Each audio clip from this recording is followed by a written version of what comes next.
So perhaps if you could just start by saying who you are and your organisation while you're here so that it's on the screen. Okay. Carol Lapidge, I work with OACS and alongside Joe and obviously Karen as well. We represent parents of children who have got sodium or been damaged by sodium valproate. Right, thank you very much. And Karen? I'm Karen Keely. I work alongside Carol and Joe, and I do Ireland as well, which we have a board of 8 people, and just it's all about the parents. It's all about services and all about doing the right thing for the children. So that's what we do at home. Thank you very much. And for mentioning Joe, but we understand she couldn't be here today. Quite understand that. So it's over to you really, I think, Carol first and then Karen. Okay, I'll just read off what I've written because I'm not very good at it. Our daughter was home with us last weekend and we chatted about making the speech. Her advice was, take a deep breath, mummy, relax, or you will panic and have giggle fits and your brain will go kaput. So she knows me so well. Oh, I've gone too far, sorry.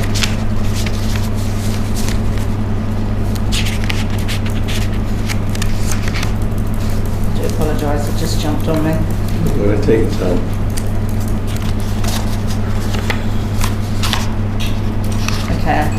Jo's very sorry she can't be here today to deliver this speech. We've worked on this together and I hope I can do her justice. She is much better than I am at delivering speeches. I'm more of a sit back and listen, make notes and ask questions kind of person. We've spent a very long time listening to and reading the evidence, and there has been much talk of the commitment of the governing bodies to make changes and to learn from the decisions around valproate, and we feel this is commendable. However, there has been little talk of what the future holds for our children and of finding the lost children, which is very disappointing. It is clear from the written and oral statements given by the manufacturer and the regulators that information was available and they were aware of the teratogenicity of valproate from day one of licensing. It appears to us that the results of the tests carried out on the rats were disregarded. Why this is the case we cannot know for sure, but given the history of what appears to be constant cover-ups, we would suspect that all they were interested in was treating the patient with no regard to the long-reaching consequences. In the first 2 decades, there were papers published from individual researchers that warned of malformation and neurodevelopmental concerns. It appears to us that this did not suit those selling, buying and prescribing valproate, as they took a carry-on until proven rather than a cautious approach. There was no apparent follow-up or tying together of any information gained through the individual researches. It took about 20 years before studies began on malformation and another 30 to 35 years before neurodevelopmental delay was considered.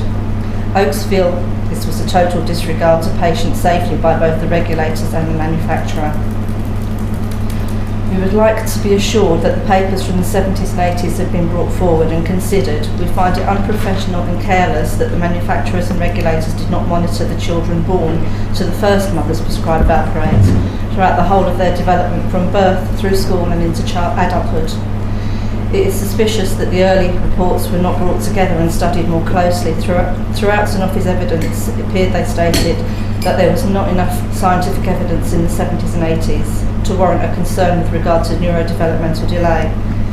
Surely the smallest amount of evidence should have been enough to warrant a closer inspection. We would like to point out that not one party in this whole saga was proactive in their research or monitoring.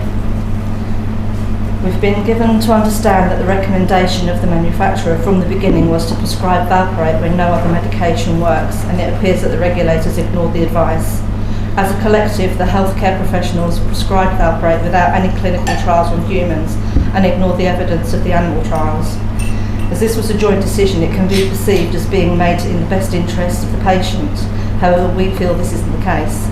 We feel that what has actually happened is the right of freedom of informed choice was taken away. We were reassured and we were taking a safe medication when in fact we were pumping poison into our unborn child. In the written evidence we have seen presented by Sanofi in December 2018, there are paragraphs where sentences have been redacted. We have been asking for transparency throughout this review, and while the documents have blacked out sentences, we cannot be convinced we are being allowed access to all the facts. Surely in 2019 it's time for transparency. We have a right to know the full truth, and historically this has not happened. Sanofi had a moral duty to report any issues regarding valproate and should not have been content to accept the regulatory guidance, especially as they are experts on their own product. There appears to be no consistency or commitment in research of valproate in the early years, when it should have been a priority, and this is a huge failure on the part of Sanofi and regulators. It was admitted during the evidence given by the MHRA that in 1972 the then CSM knew about the pterogenicity. It is beyond our understanding as to why the MHRA did not initiate warnings regarding valproate, knowing that there was strong evidence at the time of the harm valproate can do. In 1968 the ICI documents discussed damage to the unborn child, and I believe Karen has more information regarding this, and the history of valproates. What hope have we of seeing the historical documents stored in the National Archives that may hold vital information regarding this review? It's the charity's view that without the redacted documents in the National Archives, a full and honest assessment and decision cannot be reached without adding these documents to the statements from the victims, manufacturers, and evidence that our legal team has provided. Every piece of evidence must be considered, no matter how small it appears to be. OACS and their members want a judge-led inquiry to expose the full extent of the catastrophic events that have taken place since 1972. OACS has recently found that one trust in Wales has put together a recall of all women taking valproate, and so far, out of 14 cases, 7 of those were found to have children harmed by the medication. Out of those 14 cases, there were 3 miscarriages, and 1 pregnancy lasted 33 weeks. At this moment in time, the PPP, there is no counselling in the UK for these women. That's just not acceptable. We cannot stress enough the importance of finding the lost children. This will highlight the future of those that are still children today. It will give us clearer understanding of the care our children will need throughout their life. We will gain information on how FES impacts every aspect of their lives, not to mention giving those that are now adults without diagnosis the chance to find the most appropriate support. Government and or Sanofi could fund local CCGs in researching and finding the lost children via the GPs, hospitals and schools. We are aware this would be a mammoth task, but we feel that this is the least they could do. I know approaching schools has been put forward before. I've lost that now, sorry. And we feel that this is a great start, but we have to be aware that some children may be missed if we're not careful. Just as an example, some of these children may be on the autistic spectrum, but treated as being naughty and would not have been registered disabled. There are also those who may have been adopted and have no idea their mother had taken valproate. If there were to be a two-pronged approach from the Health Authority and the Education Department, I'm sure given the right support and funding, many of these children will be found. If some of them are missed, then at least we know every possible action was taken to find them. The lost children are now adults and may not have obvious symptoms of FES. Some will have grown into adulthood functioning as best they can, and with perhaps what appears to be little idiosyncrasies, when in fact, if they had been appropriately assessed, they may have been found to be on the autistic spectrum. I cannot stress enough how well those who suffer with any kind of LD manage to develop coping skills that then mask their needs. It doesn't take very much to change in their life for them to fall apart. Some may have shown aggressive behaviour and be considered to have mental health problems, but never assessed appropriately. If they have extreme anxiety leading to panic attacks and then aggression, it would be safe to assume that they could be assessed without the full knowledge of their medical condition. FES can manifest itself in a destructive way, and not knowing why they are behaving in this manner, they will not receive the appropriate support, and it makes them incredibly vulnerable. There is the concern that they may turn to drugs, alcohol, or be left open to abuse and in danger of suicide.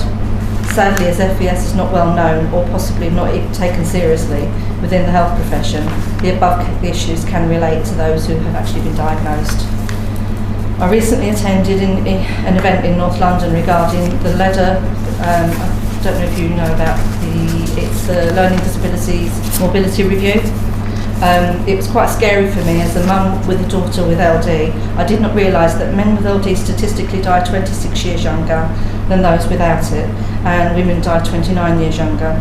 They discussed the high rate of death caused by epilepsy and constipation. Constipation was the biggest shock to us, especially as so many of our children suffer with it. It highlights the concerns we have regarding the unknown medical problems, especially this, which is a health problem that is never talked about. No one wants to talk about their bowel habit, and quite frankly, if a person has suffered with constipation all their life, they wouldn't think it unusual. When it is brought to the attention of the health professionals, their first instinct would naturally be diet. Our daughter was put on special diets, but nothing changed, and her consultant sent her for a barium enema. I know it's not a very nice procedure, and our daughter is a superstar for agreeing to do it. They found she had a slow processing colon and her bowel muscles were weak, causing acute constipation and a high risk of infection. This test is not automatically ordered, and there are not many hospitals that can do it. It is more likely that a sigmoidoscopy or colonoscopy will be performed when it may not be necessary. Our children have such complex needs, it is difficult to truly understand what support they require without a full MOT, both physically and mentally. We feel this must be arranged immediately. As they grow older, their needs and problems change, and it is sometimes hard to keep up with it. There is a history of parents being accused of Munchausen by proxy because they appear to be going to the GP all the time with the different complaints. If a full MOT is performed on a regular basis, we will know how best to treat or work with the current problems and how to prepare for the future ones. The families need support now, and the evidence is clear that valproate has damaged our children. They need support with medical reviews, assistance with claiming benefits and appropriate support packages now rather than sitting on waiting lists.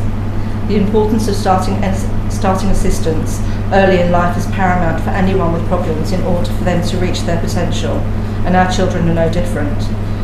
The longer they wait, the greater the risk with medical and educational developments. While at the event, I spoke to several community nurses who specifically work with adults with LD. One of the conversations highlighted that the patient needs to be listened to so the patient feels safe, and that the parents often know how best to handle a situation, but were not listened to. The nurses felt that there was not enough time spent on ensuring the patient felt safe. Some hospitals have a hospital passport, but they're not always looked at. One of our members brought their daughter to a hospital for a procedure, and the anaesthetist, I'm so nervous. The anaesthetist, you know what I mean, sorry. No, the anaesthetist. Oh, the anaesthetist. Still can't say it. Lost myself again, yeah. Completely disregarded mum's advice. The situation became very difficult for both mum and daughter. This is not uncommon. A hospital passport should be given to all our children. On this should be a list of their problems and their phobias and the complex issues that arise. I have examples. A young man with LD has a fear of black mattresses and would walk out of the hospital rather than have treatment if he saw one. How simple would it be to ensure that the black mattress wasn't in the room? A young lady who has an obsessive fear of heights that cause panic attacks if she had to be pushed back to her room in a hospital bed following a procedure. How do you get around it? One of the hospital porters said, no problem, and brought a recliner chair with wheels to the recovery area and sat her in it. She thought it was highly entertaining and there were no panic attacks or aggressive behaviour. It is a simple thing and to put in place, but the professionals have to adhere to it. We have another case of a young man who appears to be high functioning but struggles quietly. He should have had support when travelling to his studies, but this was not available and his mum had to stand in, taking time out of work. He needs to have a procedure that requires a request for funding, and the waiting list is very long. His parents are now planning on paying for this privately. This should not be the case. This should have been dealt with years ago. Some of our children appear to be high functioning as well, but this doesn't mean their understanding of consequences is as competent as people are led to believe. We may be asked why the health and social care available is not sufficient for our children and why we feel it may not meet their needs. It is not sufficient, full stop. There are such long waiting lists for accessing all therapies, and when you finally get an appointment, other issues have arisen due to the delay. Funding is constantly cut and spread thinly, and with an ageing population, we will not be able to meet everyone's needs. Our children are not receiving the full appropriate support now, so who knows what the future will offer. The future does not look bright, and there are massive battles ahead for many parents. Families are struggling to cope with the issues they are facing today. They have no emotional or mental capacity left to look at how to resolve the problems that will arise in the future. We have battles every day with our children, just getting them ready for the day ahead. and then when we turn to the professionals for help, we face further battles. We all at some point, as parents of children with FES, have to look to the future. Residential homes are being closed, and in some cases, such as the big institutions, this may well be a good thing, or they are being turned into supported living accommodation, which is financially complicated. In the 1980s, much of the social housing was sold off and not replaced. In another conversation with the Leader events, it was highlighted by the community nurse that there are not enough social housing to provide supported living for LD adults. Where our children will live when we are gone and how they are going to survive are just two of the biggest fears we have for our children. Some of us are lucky in that we own our own homes and will be able to leave them to our children, provided we don't need to sell them to pay for our own care when we're older. However, many have to rely on the state, and there is still the concern of who watch over them and ensure they continue to receive the appropriate support physically and financially. Many of the social housing offered to LD adults are in areas of deprivation and crime.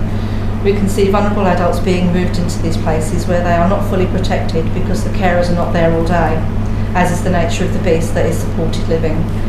Again, you have FES adults left vulnerable to drug, alcohol, sexual and physical abuse. There is growing concern for the psychological effect valproate has had on the children regarding suicidal thoughts. Many of our children say they want to end their life for one reason or another. It may be that the reason sounds flippant and eyes may roll. Unfortunately, our children do not fully understand that if they commit suicide, they can't come back. It's that whatever trauma they are going through will be over. They don't see the bigger picture, and it is very difficult to make them understand. I know this is true of anyone feeling suicidal, but then you throw in the mix of the autistic spectrum and the developmental delay, it becomes far more complex. And Mum reminded me earlier in the week of how difficult it is when you have a child with the mind of a 3-year-old combined with the hormones of a 16-year-old. Sometimes we forget that our lives are not the norm. We have families that have lost their homes and are relying on private accommodation to rent. The rent is extortionate and the mortgage would be cheaper, but they can't afford to save the deposit. If a family relying on state benefit rents an accommodation privately, the council will look at the property and decide what the rent should be. If the landlord decides it should be higher, the tenant has to find the difference. How do families manage this? How does an adult with FES complications manage this? There are constant battles to try to ensure our daughter has the most appropriate care package. If we were not here to do this, we worry about what may happen. Families are coming to the realisation that at some point they are going to have to face the same issue. We have put a will in place so that any assets left to her are placed in a trust fund in order to prevent it from being swallowed up completely by her placement in the residential home. This type of will costs money to put in place. How does a family who may have their own home, but are living from hand to mouth going to afford to set up this kind of will? And then benefits. Claiming benefits is a massive problem. DLA is now being replaced with PIP, and this is causing all sorts of issues. There is no one to assist them filling in these forms, and getting an appointment at the Citizens Advice Bureau is impossible. Our support is only online and we are limited to what we can do. We have had feedback from parents whose children were in receipt of DLA but have had PIP declined. They do not understand what is different, but they are so exhausted they do not have the energy to drive to appeal. Our young adults claiming ESA are being placed on the return to work group instead of the support group. The system is broken and there is no sign of it being fixed. It makes sense to have a return to work group, but what doesn't make sense is when an applicant has been deemed to fall into the support group are then moved over to the return to work group when they are required to reapply in 3 years' time. There is no consistency, and why should they have to reapply if they have been deemed unfit for work permanently? People will lose their benefits. We already have a case that we know of where a family lost their home and went bankrupt because they couldn't pay their mortgage. The amount of DLA they could have received would have made all the difference. Another parent has been told that the funding is simply not there for her daughter to attend residential college. This is a college for special needs adults as well. We find this unbelievable. The residential colleges for adults with learning disability may make amazing changes to the young adult. They are a foot in the door to independence and can lead to work depending on the ability of the young adult. I have personally seen the massive improvement in the quality of life many young adults who have attended these colleges How unfair and sad it is that this young girl will never get that opportunity. Looking at the evidence available to us as a charity and the families, it appears that there has been a consistent neglect and indifference to the damage valproate is capable of. We are very aware that valproate is a good medication for controlling certain types of seizures and that there are times when there is no alternative. However, as we stated earlier, the decision made all those years ago took away the opportunity for a family to make a clear and knowledgeable decision on whether they should take the risk of having a child with some form of disability and putting plans in place should their child have a disability. We want assurances that the appropriate PPP plan will continue to be in place. Part of that choice should be that women taking the medication for whatever reason are given the opportunity to stop the medication altogether and supervised closely by the health and care professionals. OACS strongly feel that this review has the chance to set out common sense laws and legislation surrounding teratogenic registration. Any or all teratogenic medication prescribed to women of childbearing age and the healthcare professional prescriber needs to have PIP in place. Following the emerging compensation allocations in France, it is quite clear that OACS and their families do not want a similar compensation scheme, as it is unfair, totally inadequate and an insult. Ideally, it would be in the best interest of the child and adult affected to receive a lump sum and a central trust fund be set up that they can access should their needs change severely and their lump sum dwindle due to unexpected complications in their health. We would welcome any other suggestions and ideas on how other trust funds are run, or a hybrid version of the thalidomide trust modified to suit the families of valproate. At the end of the review, OACS trustees do not want a situation where all the government does is ring-fence the valproate children so we get priority treatment and it stops there. This should be the start. If money goes into the pot of health and social care, it will be swallowed up and used elsewhere. Our understanding of funds given by the state is that if the money is not spent by the end of the financial year, they get less the following year. Because our children's needs change so dramatically from year to year, it is difficult to predict what they will require funding for. We will be in the same predicament where we have to fight for our children's rights. Over the decades, families have been unable to establish justice for their children because of the legalities of providing an expert witness to give supporting evidence. It appears that there has been a closing together of neurologists and healthcare professionals who knew the risks to protect themselves. We would like everyone involved in this review to take off their business head and use their imagination. Think of your children and their achievements from learning to walk and talk to going to university, if that is what they have chosen to do. Now imagine your precious children having a disability that prevents them from achieving everything they have achieved. Imagine the anguish, devastation and heartache you will feel knowing your child will not be able to achieve what they have. Think hard about how different their life would be, the struggles they will face and the life they will have when you are no longer here to protect them and ensure that they all... Sorry, I'm doing it again. I promised I wouldn't do that. She'll be so disappointed in me. The struggles they will face and the life they will have when you are no longer here to protect them and ensure they have all the support they require. Now think about the fact that this could have been avoided. This is a man-made disability caused by a decision made by a fellow human being, not something that life has unfortunately thrown at you. But another person made a decision that changed everything. In all conscience, how can you not believe they have been cheated out of a life they should have had? These victims are going to need lifelong support.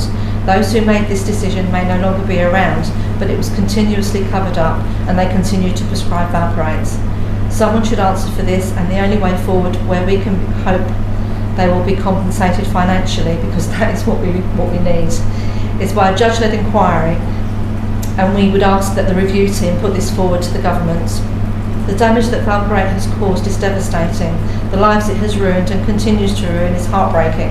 Families are torn apart and they live with frustration and anger every day. Doing it again, sorry. Just one day is a roller coaster of emotions. And no one should have to face this kind of trauma. OACS Charity fully support the final submission of Lee Day and David Bodie, and they express how grateful we are for all the support and hard work. Karen Keely has worked tirelessly finding research papers and relevant documents that we would never have had time to find. We wouldn't be here today if they hadn't been behind us all the way. And got some questions. I'll try to make it quick so that you can get a go. Does the review team feel the robustness of the answers in the relation to the papers from the 70s and 80s was sufficient? You don't have to answer that. Why, when there was some evidence to show malformations and neurodevelopmental delay, did the manufacturers and regulators not monitor the children born to the first mothers prescribed valproate throughout the whole of their development from birth through school and into adulthood? Sanofi took over the company in 81, and in 82 there was a small amount of research regarding neurodevelopmental delay, but this was disregarded. Why? Why were the early reports not brought together and studied more closely? And were they anything to do with kick-starting the most recent researches that have confirmed neurodevelopmental delay? We would like to know what research Lapidge passed to Sanofi when Sanofi took over. During Sanofi's evidence, they continually cite that they informed the regulators and that the regulators did not follow the advice. We would like to know the response of the regulators to this information. Why did the monitoring not start until the 1990s? And why was it that they only followed the children up to the age of 3 months when there was previous evidence of neurodevelopmental problems? Why has it taken so long for research to become public knowledge? And why have most families only discovered the devastating news via word of mouth? How can we be sure the evidence and information given by Sanofi is open and honest if sentences in their submission have been redacted? Even if it isn't relevant, at least we will know nothing is being kept from us. Considering the history, this only seems fair. What hope have we of the historical documents that were redacted and stored in the National Archives? What hope have we of them being opened? Surely these are essential for the review team to know the whole story. In 2018, only 74 reports were made via the yellow card, and most of them were from patients. This shows a serious underreporting via the yellow card system from professionals. What can be done to rectify this? How many times were concerns raised and discounted as not having enough evidence, and were historical researches brought forward every time to compare when a new research was started? And why did it take 20 years to restart? Surely comparing reports would show similar findings or evidence. What evidence is there to prove that not taking medication during pregnancy is more dangerous than taking valproate? We agree there are some who would not be able to manage without the medication, but there are many that with bed rest and listening carefully to their bodies would have made it through their pregnancy without a tonic-clonic seizure. Is this not the action taken by many women who suffer with other medical conditions during their pregnancy? Do we know how many deaths there have been due to the valproate via miscarriages, stillbirths, childhood illnesses, and illnesses that develop into adulthood, and suicide? That's it. Well, congratulations. That is a real tour de force. And you were worried that people would not be proud of you. I think you've got every reason to be proud of you. Thank you very much indeed. You've asked us a lot of questions, and I have to say a lot of those resonate with us, sort of the questions we've been asking. At this moment, we can't give you the answers. We want to go away, think about it, and then obviously we'll come back and talk to you about it. But I think it would be a good idea if we go on now to Karen, because Karen, I don't want to cut you short, as happened last time. I'm going to just slightly pick up on the history. I know I've sent a lot over, but there's some. Get started.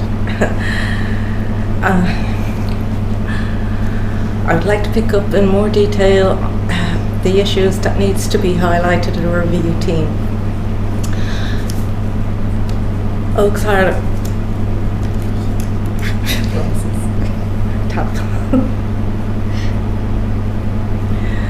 OACS Ireland has gathered a lot of historical research.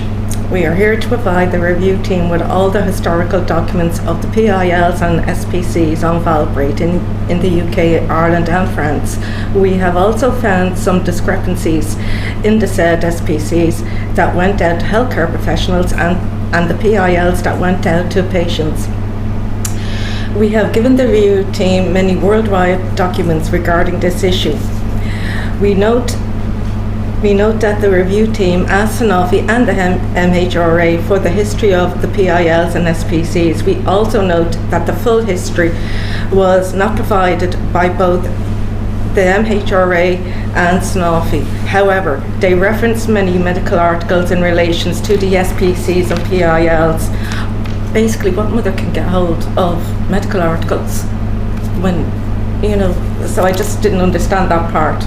So that's why I ensured I got all PILs and SPCs for use.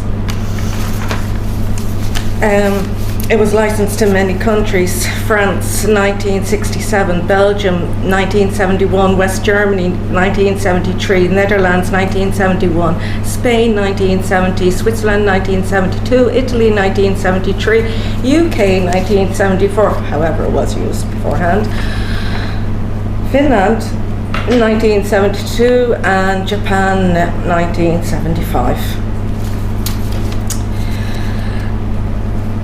The chronology of events from 1971 to date is provided. The Valbrate chronology, which also provides copies of relevant committee minutes and communication documents. The chronology outlines all the significant regulatory considerations, communications, and update to products information relating to this issue. As outlined in the chronology, the possible risk of congenital malformations was recognized from the as outlined the chronology. This is where I am. As outlined in the Chronology, you've got it. Okay. I've seen it all morning, I can just kick it out. As outlined in the chronology, the possible risk of congenital malformations was recognized from the time of authorization based on animal studies. Clear warnings about the risks of birth defects associated with Valbrate were present in the information for healthcare professionals at the time of licensing. The first data sheet of Valbrate in the UK stated that in women of childbearing age, the product should be only used in severe cases or in resistant to other treatment, and this compound has been shown to be teratogenic in animals. Any benefit which may be expected from its use should be weighed against the risk. I brought over the 1974 UK data sheet in case he didn't receive it from Sanofi.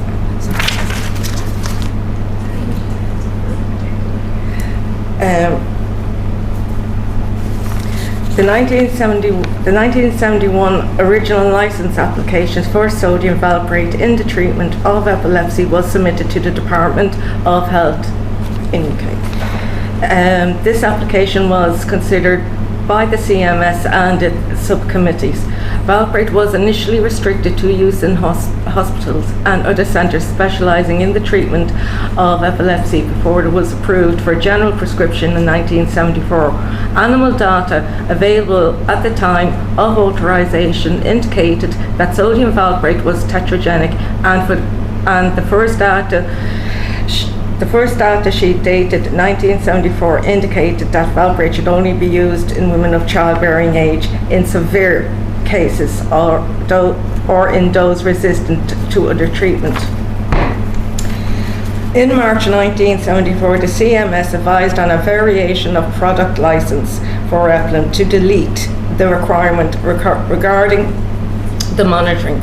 The requirement to limit promotion to hospitals, other centres specialising in treatment for epilepsy on the indications of use reads as generalised for focal or other epilepsies in women of childbearing age. I've just read that, sorry. I'm going to 1973-74 Kew National Archives. We would like all archives documentation to be redacted on valproate released to a judge-led inquiry. 1974 drug chemist with no warnings of any type of the teratogenic effects. It states the following on page 788. Anti-epileptic agent sodium valproate Epilum. is said to be effective in the management of some cases of epilepsy which have failed to respond to other anticonvulsants. Sometimes its use has enabled other drugs to be reduced or withdrawn. Side effects reported included ataxia, gastrointestinal upset and hair loss. These occurred when sodium valproate was given with other anti-epileptics. It is advised that the latter should be reduced rather than the sodium valproate. 1974. No warnings went to doctors, no warnings went to pharmacists, and this is from the CMS. In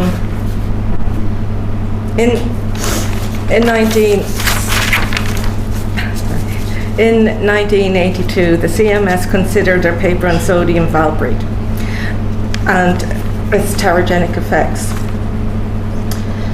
and advised that there was a need for specific research into anti-epileptics, and that there should be an article issued to healthcare professionals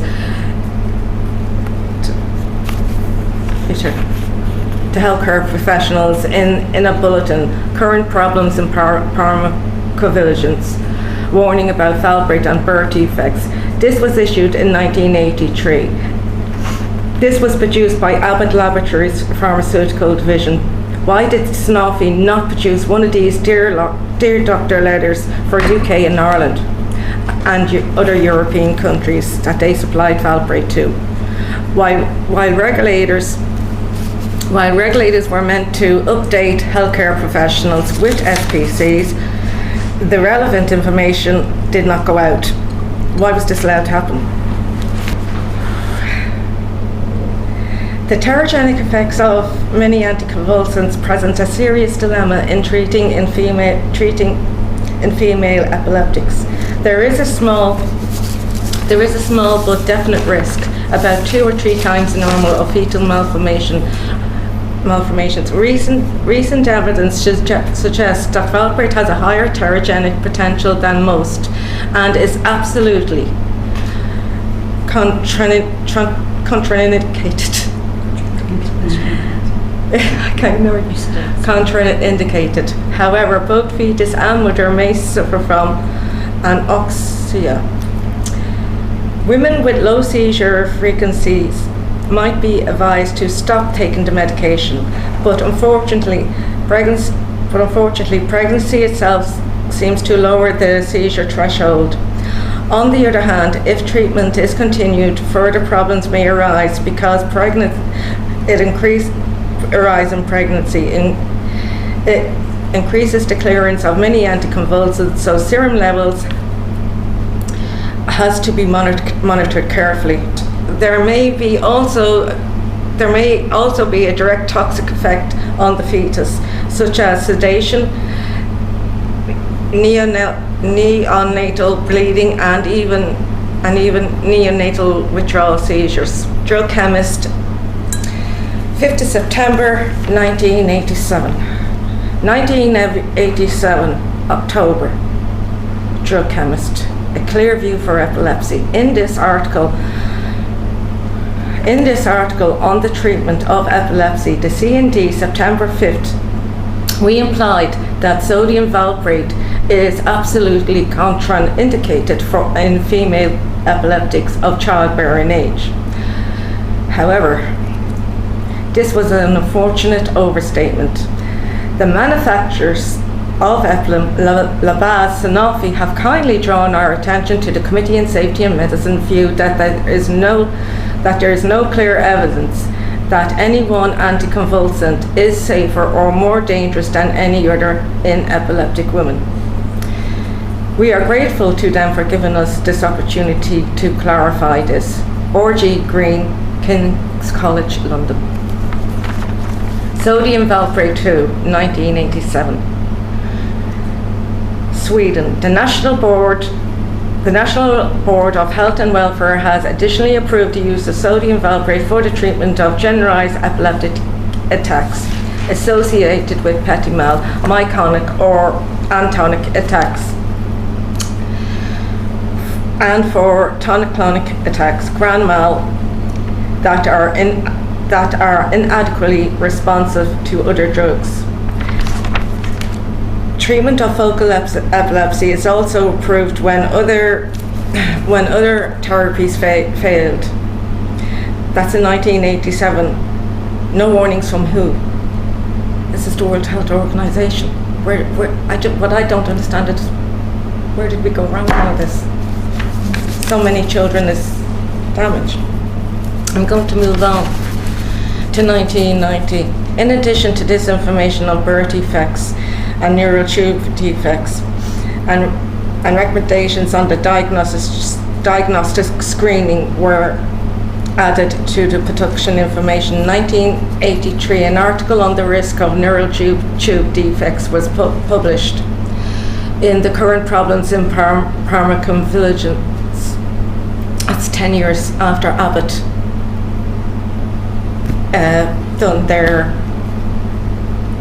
sent their Dear Doctor letter. There is a 10-year gap from 83 in the US and 93 in the UK. Why?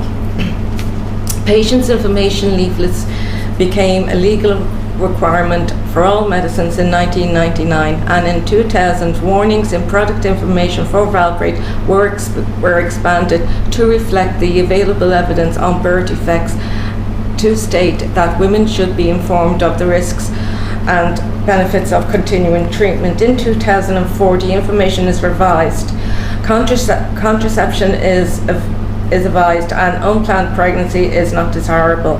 Malformations other than spina bifida are not included, and polytherapy is a risk. In 2006, a very careful evaluation is called for in certain cases. Epilim may be an appropriate choice for women in childbearing potential, provided that an informed choice has been made. Epilepsy specialists are mentioned for the first time for the risk of development delay. This is on the PIL. However, in 2006, the French had put autistic disorders. I translated this one. I translated the pregnancy part on it. So I'm just going to read out the autistic part. In addition to several isolated cases of autism and related troubles have been reported with children exposed to sodium valproate in the womb. Why didn't they do it in Ireland? Why didn't they put it on the UK? This is Sanofi. And the regulators, Sorry, what date is that? 2006. That's the date they didn't give you the PIL, about the PILs as well. So, in 2009, the information is revised and a greater focus is placed on communications with the patient's doctor, and more information of potential disabilities is provided, including autistic disorders. Why wait to 2009? From 2012, women of childbearing potential are advised not to take Epilim unless advised to do so by their doctor. From 2015, a new boxed warning is introduced. In the leaflet for the first time, and more detailed information as mandated by the ruling of the EMA in 2014. There's one aspect I would like to bring you back to, and that is 1977.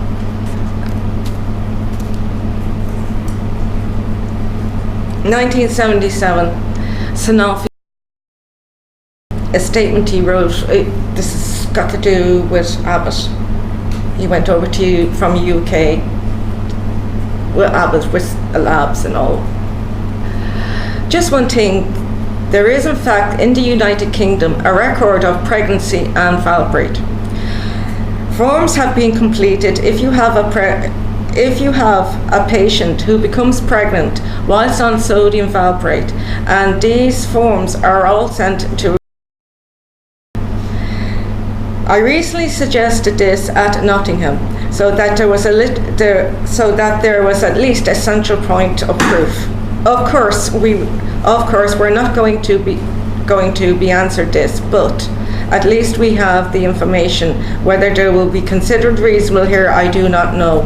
He was actually talking to Abbott in the worldwide marketing of sodium valproate. I brought the graphs of the first meeting I sent you. You have. This is the second one where they're talking about all graphs and some of the research that was taking place. So that's that. I then brought this because this is the National Plan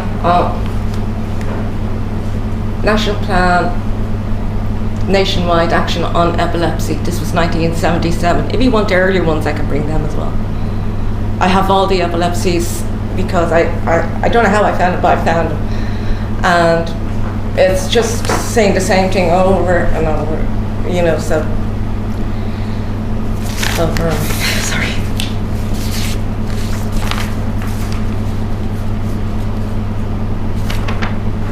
For my questions. Sorry. Okay. Sanofi stated that they updated regulators with the appropriate information of the time. In 2006, the French PIL and valproate mentioned autistic disorders. Why wasn't autistic disorders mentioned in the UK in 2006 and Ireland in 2006?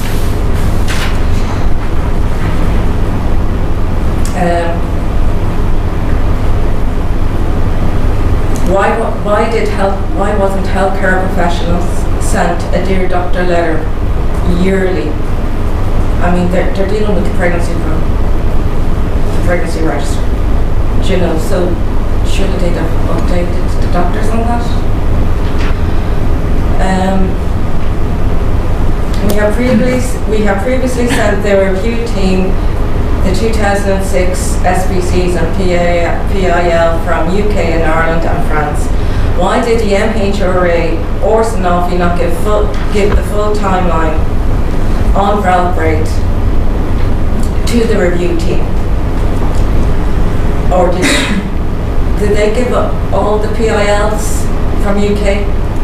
Yeah, we put all the PIs. All of them. Why didn't Sanofi not produce the same Dear Doctor letter that Abbott Pharmaceutical Division produced in 1983? Only one Dear Doctor letter on valproate went out to healthcare professionals based on the Rhine-Alps research. At this stage, Sanofi produced sodium valproate worldwide.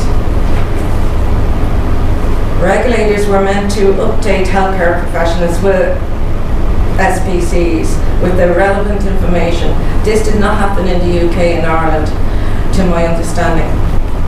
Sanofi was involved in the funding of the UK and Ireland pregnancy register. Why did they not inform the healthcare professionals that was involved in the said register of their findings of the teratogenic effects and neurodevelopmental delay at the time of their findings? Do we know how many 1977, the pregnancy forms. It appears from the oral evidence that the review team has not asked Sanofi about the 1977 pregnancy forms. We feel mothers have a right to see such forms, and we would like Sanofi to produce the conclusion of said forms, along with the blacked out part of Sanofi's submission, as OACS Ireland has already requested this information via an FLY and was kindly turned down. The HSE has established the Valproate Response Project Group, which oversees 8 different work streams relating to the issue of valproate. Representatives from the FACTS Forum, including OACS Ireland, sit on this project the Valproate Project Group, as well as the steering group. The project group has a number of working streams. Future examination is required to establish liability, but regardless of the cost, the committee is, I'm talking now about the health committee. We went to the health committee in 2017, and now this is some of the things of what they stated in that health committee. So further examination is required to establish liability, but regardless of the cause, the committee is of the opinion that the state has a responsibility to assist all those affected by facts stated by Michael Harty TD, Chair of the Irish Health Committee. One work stream has been responsible for producing the rapid assessment of the report and passed that on to the review team.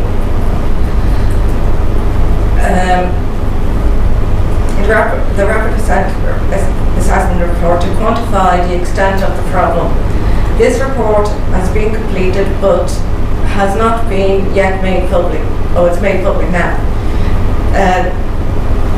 The data is based on a variety of the national and international data sheets, and while it estimates prevalence, it acknowledges that the true impact of outbreak on women and children will only be apparent as the data is collected prospectively. Regarding independent investigation, the facts forum has received communication from the Minister of Health that indicates that he has not ruled out an inquiry/investigation. The Irish public deserves answers too, so that changes can be put in place to avoid similar occurrences in the future. A full investigation needs to take place so that the families can move forward. We need to know the truth. Families also need a system of redress established so that they can ensure that their children have the best of care. And when families are no longer around, they see their loved ones. Some of these complexities have arisen in relation to the issue of compensation would also be the best addressed via an investigation, which we're doing now. We have had many meetings with TDs and ministers regarding the issue, and we hope to go back to the health committee. We hope to go back to the health committee shortly. HSE progress to date. I haven't wrote everything down because we have done so much throughout the year. The HSE has established a outbreak response project overseen. Sorry,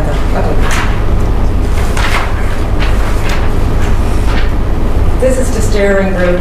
I'm just brought it over to you so he's helpful, you're able to see, and our work streams. And we have already had women in counselling now for a good few months since November, December, something like that. We've had them all in counselling, and I cannot tell you the benefit that they are getting from that counselling. Yes, they come out in tears, I agree. But it is a benefit, and this should have happened from day one. You know, if a mother can see something is wrong, surely a doctor can see something is wrong. Surely a nurse can see something is wrong. I know nobody is looking for blame, but somebody has to be accountable. Somebody has to be accountable for all of this. Children have lost lives. I need to know the truth. I need to know the truth so I can move on and so the families can move on. And I will never know the truth unless all these documents, or Carol, or any of us, nobody will know the truth unless Sanofi is 100% transparent. And we need that from them. They owe us that. And why this Dear Doctor letter from Abbott, why wasn't this produced every year to a doctor, to a neurologist, to to a pain specialist, to a cancer specialist. I mean, they're using it for everything. You know, and you can. I just don't get why this wasn't produced. I'll never understand it every year. So now, to my knowledge, you know, because I won't speak if I don't have true facts. But to my knowledge, they were part of the pregnancy register. So in the UK, it was a UK and Ireland pregnancy register. It wasn't only Dr. Murray, which is in that document here. You know, he was part of the pregnancy register. So, and that's for top math. Everybody top max. Everybody knows that's out years. That's not a new drug. I mean, I was on the edge of my seat when he said it was a new drug coming out. That was terrogenic. But when he said that, I was like, everybody knows that's out years. I don't get that. You know, Feditone. The MHRA sat in front of you and stated to you that they licensed valproate because it had the same effects of Feditone. I'm like, is this for real? I mean, I didn't get that. I mean, I don't know. It's probably because I just don't know why. If you know a drug is terrogenic, and whether it's animal, human, or I don't care, but if you put pregnant, you put a strong warning on that, and a warning that, in layman's terms, that women, I don't understand it, and I don't think I never understand it, and that is why I have to reduce all the Irish BILs licenses. These have on the UK. All licenses, and I go back, I'll come up with something with everywhere, Europe, where this is a Europe, this is where they license, you can have a look, they license this throughout Europe, and the dates they license, and the amount they license.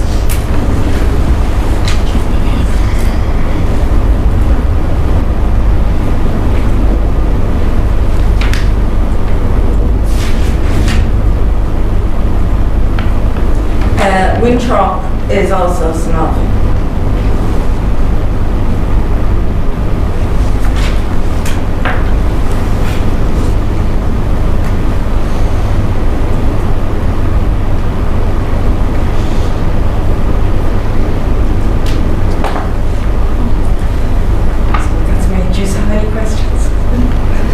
Well, thank you so much, both of you. That was just amazing. Thank you very, very much. I just want to ask you, Carol, you did talk about support packages. Now, I do understand that. You said it was difficult to assess. Has your organisation sort of thought the elements of a support package? And of course it would vary according to the family circumstances and the young people involved. But I wondered if you'd sort of thought through it and what you would really like. The care packages will, it varies obviously, as you said, it depends on the need. But they need, as I said in the statement, an MOT to decide what that care package would need to be, because some won't need as much support as others. So they would have to be looking at what health problems are, social problems from day one right through to end of life really, I suppose. Especially with the adults are a real issue, because when you're a child, your parents look after you, they push, they look for stuff, but when you're an adult, you need more support, you need someone to be able to take you to the hospital, you need someone to make sure you eat properly, drink properly, whatever. So it's actually, if you just think about what you do for your children when they're little, that's what the care package needs to be as an adult as well. I don't know exactly what you want me to say here, but a care package would be decided through the family and social services. So there'd have to be an assessment. Oh, absolutely, yeah, there always is, a full assessment. Yes. All right, well, thank you for that, because you talk about adults, and of course some of them must be 50 now or something like that. Yeah, I would say going up to the ones we don't know where they are. Yes, so that's quite a difficult thing. Going back to the children, I thought one of the ideas you put forward was this health passport that a child should have, so that they don't have to keep explaining repeatedly in schools and other social care. Do you know if that's been trialled anywhere? So I hadn't heard of it until the other day when I went to the events that I went to. One of the nurses mentioned it, so as far as I'm aware it's in a hospital. Some of the hospitals have it for the young adult or the child as well, I suppose. I don't think it's widespread now, I don't think it's everywhere. As I said, I've never heard of it. We've been to a few different hospitals over the years, haven't we? So it actually needs to be beyond health, doesn't it? It needs does, education, it needs social care, and it needs to be quite a neat little document. Yeah, that would. the biggest problem are the anxieties and the phobias of the children and the adults. Yes. Because the procedures are fine. If you sit down and talk to anybody and explain what you're doing, that's great, because that's automatic now. It's quite open with what procedures you're going to have done and what could go wrong and everything. That's great. But when you have an adult or a child that comes into your surgery or your consulting room and you don't know that person, you don't know what their phobias will be, like I said, the black mattress, how would you ever guess that? That's just so extreme. And there are lots of phobias like that. Just stop them from going in. And if they're aware of it, then they can work towards making it easier. The summary care record is now accessible on the secondary user service when you attend an A&E department. I think I'm right They see in that saying. now, do they? Yes. But what if it's not on there? If the information was not I thought it, well, checked. I think it's the case that in A&E you can access, with permission from the patient, the summary care record. And our summary care record, yours and mine, is now available to us. Yeah. But I think Yeah, it's particularly important for education, because these children can behave quite unusually, and the school needs to understand that, so they're not naughty or whatever. This is the way they are. And I think, the passport would help hugely with that. Well, we raised that with the permanent secretary, because it's being able to link, using the NHS number, again with permission, the health record and plan with the school. And he did actually tell us that he would contact his successor of Public Safety Education about this, and we're following up on that. You mentioned that before, and I thought that was a great idea, because working in surgery and trying to get information from the schools is really difficult when we're looking at anybody with a CP on their records. We have to get information from the school, make sure everything's running fine. And what happens is connecting up is really, really difficult. So the NHS number would be fantastic if we could just give that. It's a brilliant idea. I think that's a great idea. I really do. And I know that you can access some of the records as well. I'm aware of that. But sometimes on those records, it's not the phobias. It's just No, I medical condition. absolutely accept that's that. the It's issue. got to be. Yes. Can I ask another question? Please. Karen, thank you. I mean, it's a monumental amount of research, and I'm sure you have. But thank you for all the work that you've done on everybody's behalf. But you did, in the course of your presentation, mention a series of questions that you think that the manufacturers ought to answer. Yes. Have you yourself put those questions to the manufacturer? Not these particular questions, but But I was going to go on to say that it would be quite useful if you could set down on one sheet of paper the questions you think are particularly pertinent. All right? And let us have it, okay? There are them. Thank you. okay. There is another question I would like to put on the question add on to this. I can do it in an email, so I can, because the pregnancy forms.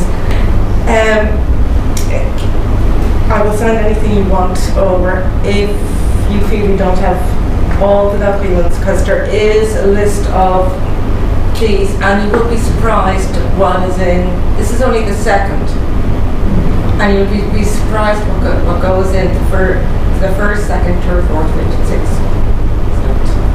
Right, okay, thank you. Simon?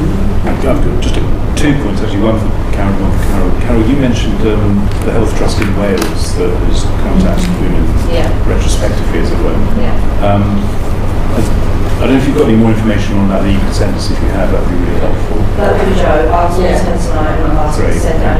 And also whether you know of any other trusts in England or Wales or elsewhere that have done anything like that. No, not that one, Carol. Right. But further information on that would be really good. The thing I was going to ask you, Karen, and I'd echo what Cyril said about all the work you've done, an extraordinary amount of work. I'll speak up a bit. So you've done an extraordinary amount of work. One of the things I was wondering was whether, on the points about inconsistencies between the different PILs in different countries and different SPCs in different countries, have you raised those inconsistencies with UK authorities? Have you asked the NHRA? No, I've been waiting for something like this all my life, to tell you the truth. And I asked the UK authorities, the NHRA, for the PILs and the SPCs. I was turned down due to an FOI. I'd done an FOI and I was turned down. I got, I think, a 2009 one. However, I then went digging, as you do, and I found them all. However, when I asked the Irish, I went to Ireland, when I was in Ireland, and I asked for what date it was licensed. I was told 1983. Now, I knew that wasn't right, you know, and they even stated this to more people than me. I didn't know about off-label licensing. I just researched papers. But in fact, it was actually licensed in 1975 and then licensed again in 1980 and relicensed again 1983. So we have 1983, 1980 and 1975 documents here of the licenses. And the French PIL, the one French PIL that talks about autism in 2006, have you drawn that to the attention of a regulator here or in Ireland? No, I'm just waiting to do that. I'm sure they'll be watching that. Thanks very much. I think you just have drawn it there. I was going to say, Karen, there's a lot more homework for us to do, and actually, obviously, we will be looking at all those comparisons, and if we've got the question, we will be taking them back to the NHRA and so on. Thank you. Thank you so much. Sonia, can I thank you both?